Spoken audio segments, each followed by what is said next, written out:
حضرت علی رضی اللہ تعالی عنہ سے پوچھا گیا کہ وہ کون سا عمل ہے جس سے موت کے وقت ملک الموت انسان کی تعظیم کرتے ہیں اور اس کی روح سکون سے قبض کرتے ہیں۔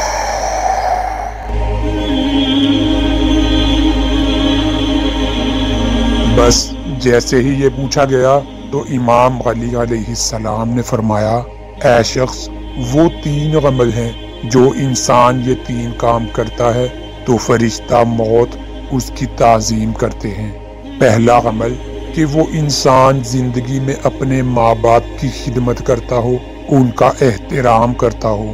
دوسرا عمل کہ وہ انسان اپنی زندگی میں اللہ کی مخلوقات کو تکلیف نہ دیتا ہو، اپنی زبان اور ہاتھوں سے اللہ کی مخلوق کا خیال رکھتا ہو۔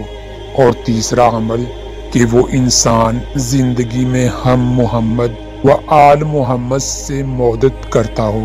یاد رکھنا، جو انسان زندگی میں یہ 3 کام کرتا ہے تو مرتے وقت اس کی موت آسان ہوتی ہے اور فرشتہ موت اس کی تعظیم کرنے لگتا ہے اور یوں وہ اپنے مالک حقیقی سے جا ملتا ہے۔ جب حضور صلی اللہ علیہ وسلم کی وفات کا وقت قریب آیا تو آپ صلی اللہ علیہ وسلم نے ملک الموت علیہ السلام سے فرمایا، کیا میری امت کو موت کی تکلیف برداشت کرنی پڑے گی؟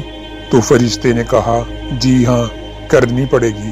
آپ صلی اللہ علیہ وسلم کی آنکھ مبارک سے آنسو جاری ہو گئے تو اللہ تعالی نے فرمایا، اے محمد صلی اللہ علیہ وسلم، آپ کی امت اگر ہر نماز کے بعد آیت الکرسی پڑھے گی تو موت کے وقت اس کا 1 پاؤں دنیا میں ہوگا اور دوسرا جنت میں۔ سیدنا ابو امامہ رضی اللہ عنہ روایت کرتے ہوئے فرماتے ہیں کہ رسول صلی اللہ علیہ وسلم نے فرمایا، جو شخص ہر فرض نماز کے بعد آیت الکرسی پڑھے تو اس کو جنت میں داخل ہونے سے موت کے سوا کوئی چیز نہیں روک سکتی۔ ام المؤمنین سیدہ عائشہ رضی اللہ تعالی عنہا فرماتی ہیں کہ میں نے نبی کریم صلی اللہ علیہ وسلم کو دیکھا کہ جب آپ صلی اللہ علیہ وسلم سکرات الموت میں مبتلا تھے، آپ صلی اللہ علیہ وسلم کے پاس ایک پیالہ رکھا ہوا تھا جس میں پانی تھا۔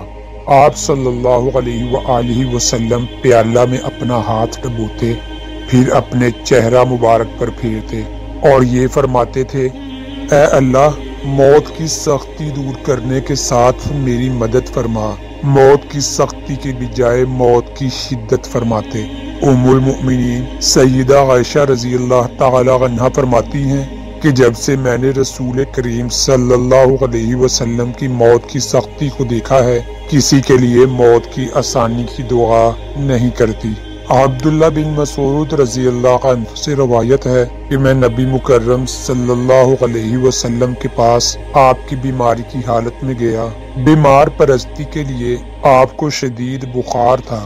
میں نے عرض کیا، بے شک آپ تو شدید بخار میں مبتلا ہیں، اور میں نے کہا، اگر ایسی حالت ہے تو پھر آپ کے لیے اجر بھی دوہرا ہوگا۔